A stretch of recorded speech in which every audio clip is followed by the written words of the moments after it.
Keluarga tapak Sugeng Rawuh. Kang Ulo Beto Sugeng Rawuh Kang Mi Pinar Rumiyin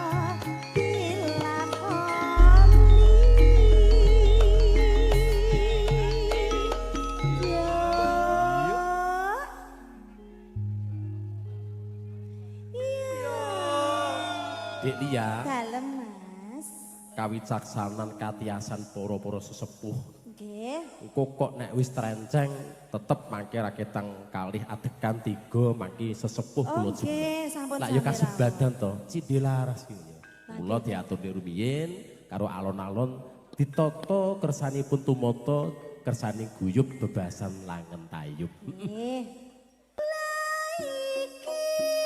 sarunge jagung luwe abang ketimbang sing bondo donya kae bebasane sarung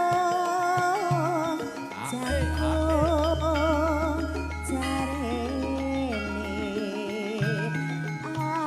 abot tresnane Sakura Production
Bapak Marmo Pinaran Lenggono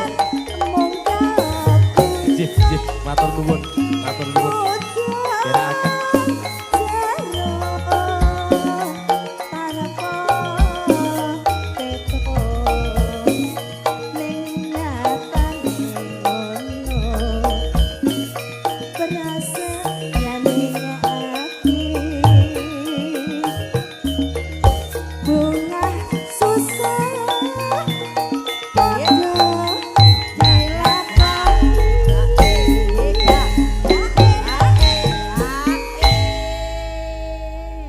Dik Lia dalem Mas alhamdulillah kathah mangke ingkang badhe ngrigen nyoto tumuju wonten meja redaksi. nggih Ini khusus kepada beliau Bapak Anton dari Kota Bogor. oh saya tadi sudah kenalan Wow, di manakah beliau? Pak ini Anton. kan loh sedikit saja Jogja salamannya. Luar biasa. Iya, jauh-jauh dari Bogor. Bogor itu kota hujan. Kota hujan, kota dingin Nah, juga. kebetulan kesini juga hujan. Bapak Anton, nanti sesudah satu lagu dari D. April ya, yang klasik, nanti kita tunggu requestnya. Di sini ada request lagu dari Bapak Anton, tadi ada Sahara, ada Carmila, ada iya. Janur Kuning. Nanti siapa tahu Cindelaras dibawa ke Bogor ya Bapak ya. Orang mokal kok, Siap. tidak ada yang mustahil. Iya. Oke, Bapak Anton bisa Nanti dicatat. naik pesawat semua ya Pak ya. Tunggu tanggal mainnya. Saya belum pernah naik pesawat loh Pak. Saya pernahnya Naik ketek. dinaik. Dinaikin. Lia. Dalam. Sing ngajari sapa? Orang parang nakal yang gini dia. Weh. Dinaiki anak saya. Ngomong nganten lho iki, ngomong nganten lho iki. Oh, oi lho marahi udan-udan. Lah iki sarung. Lah kok rambut tabui. Kok serik kok piye sing.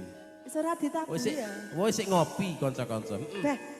Beh aku ra mbayari. Lah iki sarunge jago. Luwe abot ketimbang sing bangga dunya. Kasar nih, temu di.